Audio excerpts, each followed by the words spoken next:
महान ग्रंथ श्रीमद् भागवत गीता के उपदेश कुरुक्षेत्र में भगवान श्री कृष्ण द्वारा अर्जुन को दिए गए थे। यह गीता का उपदेश केवल युद्ध भूमि में खड़े अर्जुन के लिए नहीं था, बल्कि यह संपूर्ण मानव जाति के लिए है। इस उपदेश को एक तरीके से लोगों के जीवन में सफलता पाने के लिए अचूक मंत्र भी कहा जा सकता है। आज की इस बेहद ही खास वीडियो में हम संपूर्ण भागवत गीता के 51 महत्वपूर्ण विचारों को लेकर आए हैं, जिन्हें सरल और सहज भाषा में समझाने की कोशिश करेंगे। इन विचारों को हर दिन सुनने से आपके जीवन के वर्तमान और भविष्य की सभी समस्याओं का निवारण किया जा सकता है।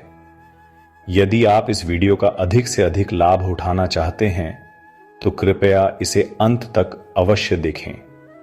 तो चलिए भागवत गीता के इन सबसे शक्तिशाली 51 विचारों को जानते हैं और अपने जीवन में इनका अनुकरण करने की कोशिश करते हैं। जिसने अपने मन को वश में कर लिया है, उसने परमात्मा की प्राप्ति की दिशा में पहला कदम बढ़ा लिया है, क्योंकि शांति की अनुभूति वहीं से होती है। ऐसे व्यक्ति के लिए जीवन में आने वाले सुख दुख, गर्मी सर्दी और मान अपमान का कोई महत्व नहीं रहता। वह सभी को समान दृष्टि से देखता है। जो दान सच्चे मन से, बिना किसी स्वार्थ के, केवल कर्तव्य समझकर जरूरतमंद को दिया जाता है, वही सात्विक दान कहलाता है। यह दान न केवल व्यक्ति की आत्मा को शुद्ध करता है, बल्कि समाज में भी सकारात्मक ऊर्जा का संचार करता है। नरक के 3 द्वार होते हैं: वासना, क्रोध और लालच। इनसे बचना आवश्यक है, क्योंकि यही तीनों द्वार व्यक्ति को अधर्म और अंधकार की ओर ले जाते हैं। हे अर्जुन, जो व्यक्ति बहुत अधिक खाता है या बहुत कम खाता है, जो बहुत ज्यादा सोता है या बहुत कम सोता है, वह योगी नहीं बन सकता। योगी बनने के लिए जीवन में संतुलन बनाए रखना आवश्यक है। मैं हर जीव के हृदय में परमात्मा स्वरूप में स्थित हूं। प्रत्येक प्राणी के अंदर मेरी उपस्थिति है और मैं उनके जीवन का मार्गदर्शन करता हूं। हे अर्जुन, यदि सत्य, आत्म सुरक्षा, अधिकार और न्याय की रक्षा के लिए युद्ध करना आवश्यक हो तो पूरी निश्चयता और साहस के साथ करो। अधर्म और अत्याचार के खिलाफ लड़ना जीवन का कर्तव्य है। यदि प्रेम को समझना है तो तन की नहीं, मन की आंखों से ही प्रेम को समझा जा सकता है, क्योंकि सच्चा प्रेम रूप से नहीं, भाव से जुड़ा होता है। आलोचना, अपमान और तिरस्कार को बिना किसी प्रतिरोध के स्वीकार करना और उन्हें अपनी प्रगति की दिशा में एक चुनौती के रूप में इस्तेमाल करना चाहिए। जहां हिंसा का उद्देश्य स्वार्थ, लोभ, क्रोध या अहंकार हो, वहां युद्ध अनुचित है। बिना किसी धर्म, सत्य या न्याय की आवश्यकता के युद्ध करना अधर्म का कार्य है।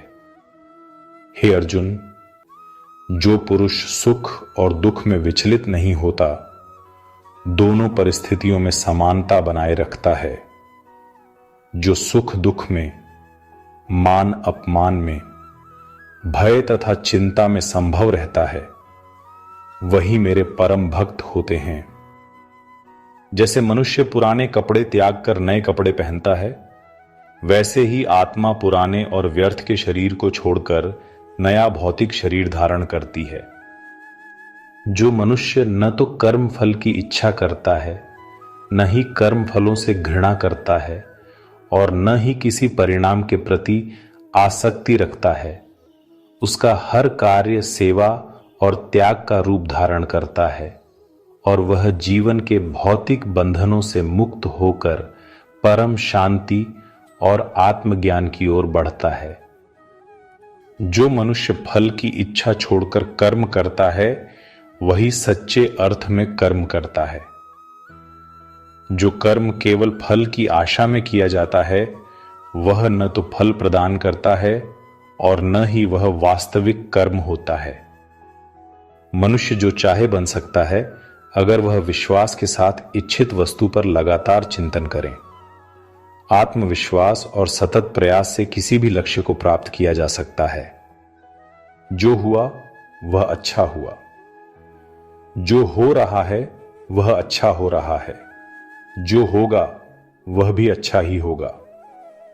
जीवन की घटनाओं को सकारात्मक दृष्टिकोण से देखना ही हमें शांति और संतोष प्रदान करता है। मैं ही लक्ष्य, पालनकर्ता, स्वामी और साक्षी हूं और हर एक के लिए धाम और शरण स्थल भी हूं। मैं सृष्टि और ब्रह्मांड का आधार, आश्रय और अविनाशी बीज हूं जो सभी अस्तित्व को संजीवनी प्रदान करता है। जब भी और जहां भी अधर्म बढ़ेगा तब मैं धर्म की स्थापना के लिए अवतार लूंगा। अधर्म को समाप्त करने और धर्म की पुनर्स्थापना के लिए मैं सदा तत्पर रहूंगा। यह मेरा संकल्प है कि सत्य और न्याय की रक्षा की जाए। शक्ति और अवसर ईश्वर देता है, किंतु मर्यादा और विवेक मनुष्य के मन द्वारा निर्मित होते हैं। आत्मनियंत्रण और बुद्धिमत्ता का विकास ही मानव जीवन को पूर्ण बनाता है। हे अर्जुन, मैं वह कर्म हूं जो धर्म के विरुद्ध नहीं है।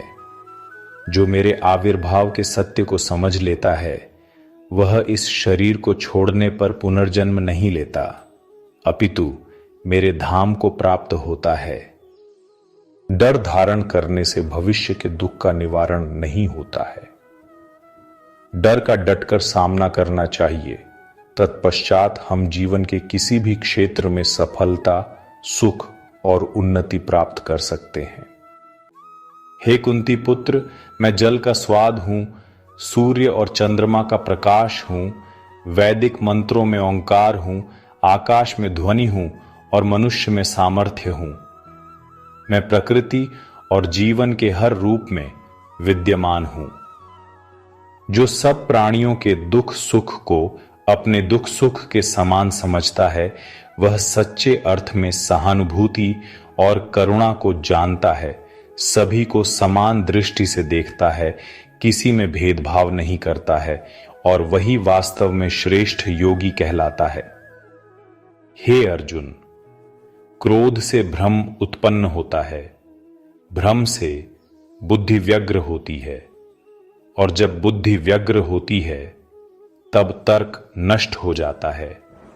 तर्क नष्ट होने पर व्यक्ति का पतन सुनिश्चित हो जाता है। प्रत्येक बुद्धिमान व्यक्ति को क्रोध और लोभ का त्याग करना चाहिए, क्योंकि इनसे आत्मा का पतन होता है। आत्म संयम और संतोष ही आत्मा की उन्नति का मार्ग है।